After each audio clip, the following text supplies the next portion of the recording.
little flat back charms? Well, today I'm going to show you how to make a beautiful coffee mug using these. Just keep watching.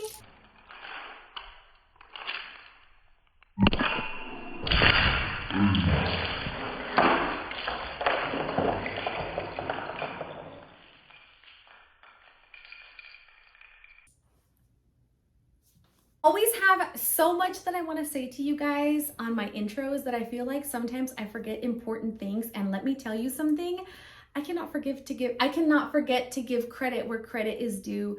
This design was inspired by Jessica Flynn. She made a very beautiful design where she used these flat back stones. Here's a picture of it. Super, super beautiful. And ever since I saw her post it, I'm like, I need to recreate it. I need to recreate it. I reached out to her and I was like, do you mind if I do a tutorial like inspired by your cup? And she's like, go for it. And I'm like, so huge thank you to Jessica Flynn. I will link Jessica Flynn down in the description in case you would like to check out a little bit more of her work. And that's about it. Besitos.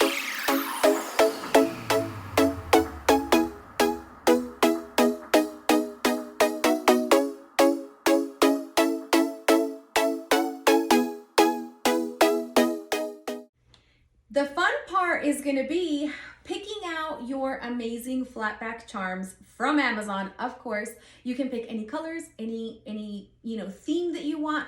I kind of wanted spooky but cute. Then you're going to need a wax pen. A lot of you who already rhinestone probably already have them. Of course, I will link an amazing one for you. And of course, we're going to need to prep our tumbler. Guys, prepping is key, especially when you're rhinestoning. You want that glue to really adhere to your rhinestones. You're not gonna have epoxy over them, so you need to make sure that you have a durable foundation for your glue to adhere to. So we're gonna go ahead and scuff it up. And then, guys, my little corner is so cozy. Okay, sorry. Then what we're gonna do is we're gonna take black acrylic paint. I'm sorry, this is not acrylic paint, chalk paint.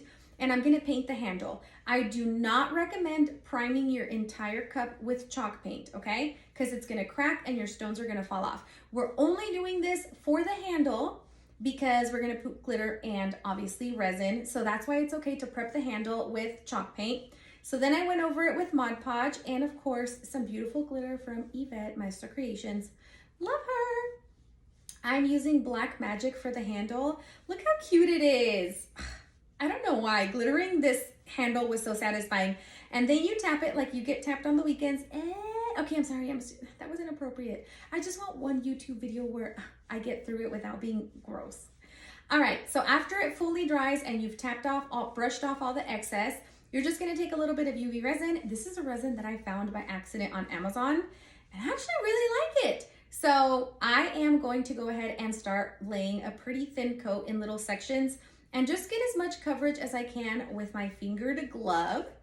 Then I'm gonna put it under the light. I kind of moved through this part pretty quickly because I feel like you don't need me to go into too much detail about this.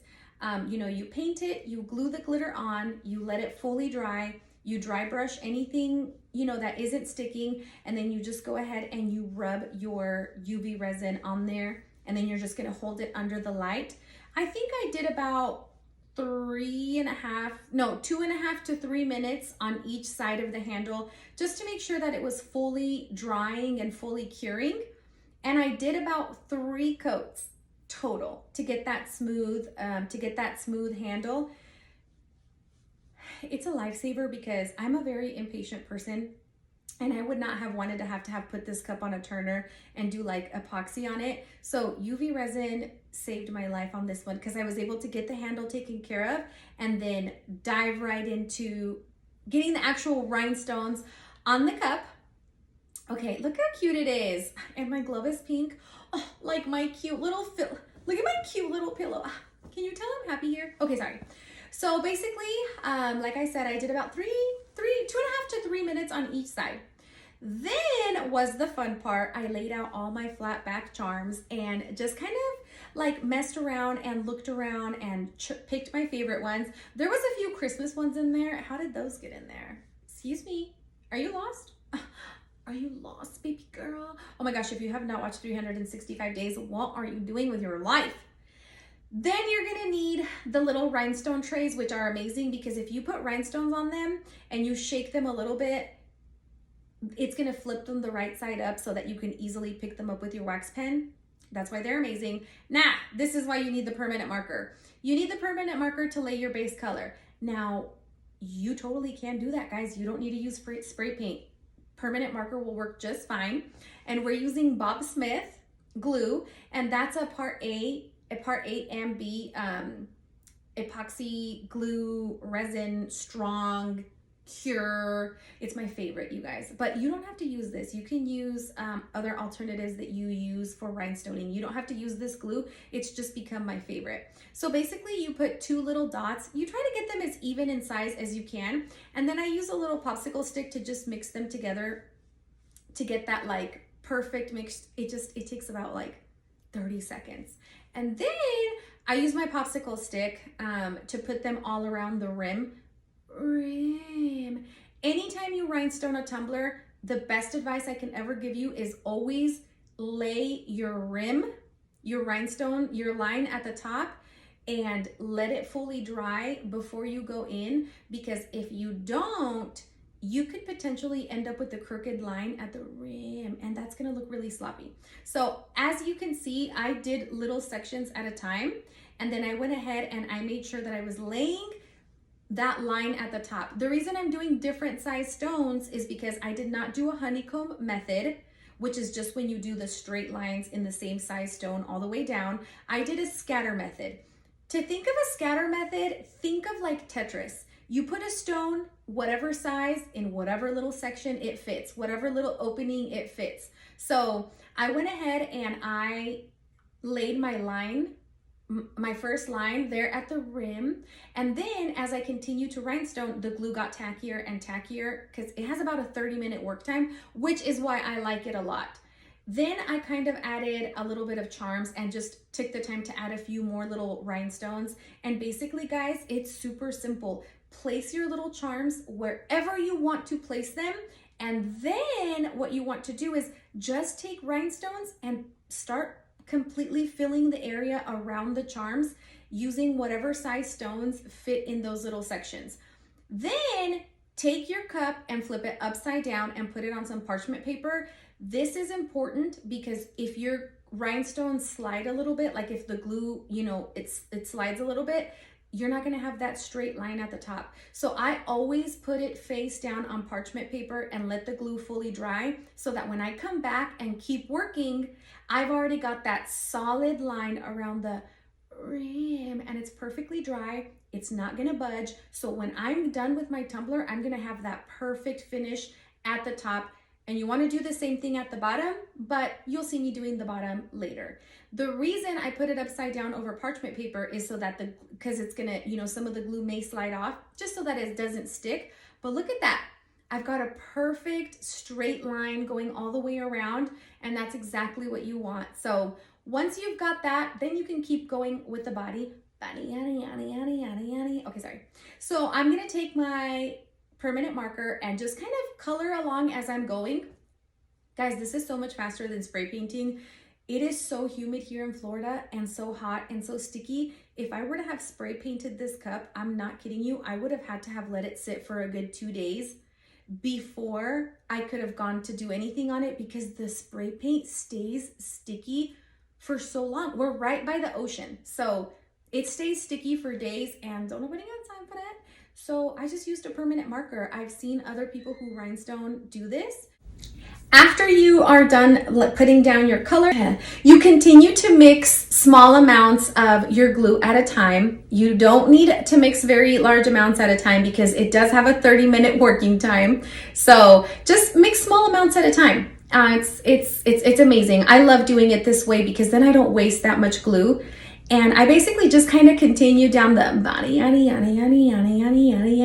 of the tumbler, and I continue to place charms wherever I wanted. I could have put a lot more charms, but I really wanted the cup to be black. I wanted the black rhinestones to be a big part of the design, and I wanted them to pop which is why I kind of spaced out my charms a little bit. But if you guys wanted to, you guys could literally do your entire tumbler could just be charms. Charms, charms, charms. You know, they look beautiful that way as well. So here you see me doing, again, mixing a little bit more glue at the bottom, and I did the entire bottom section, okay? And the reason I'm doing that is because I want to make sure that I get that straight line at the very bottom so that I can just continue to fill in the gaps and get that perfect bottom edge. As you guys see me here, I'm laying it flat on a piece of parchment paper. This is gonna make it so that my rhinestones are perfectly straight at the bottom. Okay, look how freaking cute. And also, I didn't do anything to the bottom of the tumbler. That's my personal preference. No one's gonna see this. Also, this cup is for me. If you wanted to, you could do a little bit of epoxy at the bottom, like a little bit of black UV resin with a little bit of glitter. You could paint this black and just put a little bit of epoxy if you wanted to. For me, I didn't really care to finish the bottom, but you guys can finish it however you would like. But look how cute it is. I love it so much. Oh my gosh, I'm obsessed with it. Okay, sorry, I'm gonna focus. So basically, guys, it's just the same repetitive thing all the way through your design. And what I like about rhinestoning is that you can pick up and like leave off wherever you want. You know, there's no, as long as you've got time, you can do a section of it, put it away, come back a day later, put it away, come back 2 days later. You can go at your own pace. This is not something that you have to finish, you know. Also too, like, it's not something that you have to like epoxy and then come back later and check to see if it's dry and turn off your turner and then sand it and then do another coat. Like, this is, you know, once you're done applying rhinestones and you let the glue fully cure, you just wash it and you're good to go. It's done. So I like it. I really like rhinestoning. I need to rhinestone more often. What you see me doing here is using a little silicone brush that I got from Amazon. Of course, I will link it. And the reason I'm using that is because it's pointy. So I'm using that to get into the little nooks of the tiny little naked areas that are left without rhinestones. I'm doing this in real time. I did most of the video in time lapse because, guys, trust me, you do not want to watch me painfully place these rhinestones, but that's it for today. This is what it's gonna look like in the end. Super cute, super beautiful. I'm obsessed with it. Look at all the cute little skulls. Like, just look at it. It's so beautiful. Come on, focus. Look how beautiful it is. Stop it right now.